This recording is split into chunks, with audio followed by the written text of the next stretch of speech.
गीत संहिता अध्याय 28 दाऊदंकर गीत।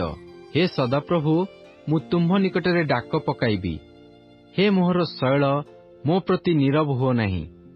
केजाणी तुम्भे मो प्रति नीरव हेले मु गर्तगामी लोकमानक परि हेबी।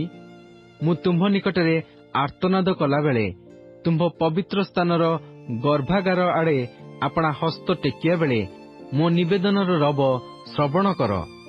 दुष्ट ओ अधर्माचारी मानक संगे मते टाणी नियो नाही। सेमाने सो सो प्रतिवासी मानक संगे शांतिर कथा कहंती, मात्र सेमानक अंतकरण रे अनिष्ट थाए। सेमानक कर्मानुसारे ओ सेमानक क्रियार दुष्टतानुसारे सेमानक प्रतिफल दियो। सेमानक हस्तर कर्मानुरूप फल सेमानक दियो। सेमानक समुचित फल भोग कराओ। सेमाने सदाप्रभुंक क्रिया ओ ताहांक हस्तर कर्म सकल विवेचना न करिबारु से सेमानकु भांगी पकाइबे ओ सेमानकु गढ़िबे नाही। सदाप्रभु धन्य हेउंतु, कारण से मो निवेदनर रब शुणियछंती।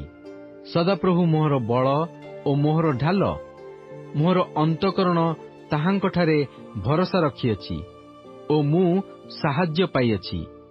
एहेतु मो अंतकरण अत्यंत उल्लास करुअछि, आउ मु निज गीतरे ताहांकर प्रशंसा करिबी। सदाप्रभु सेमानंकर बल ओ आपणा अभिषिक्त प्रति परित्राणर दृढ़ दुर्ग अटंती। आपणा लोकमानकु त्राण कर ओ आपणा अधिकारकु आशीर्वाद कर।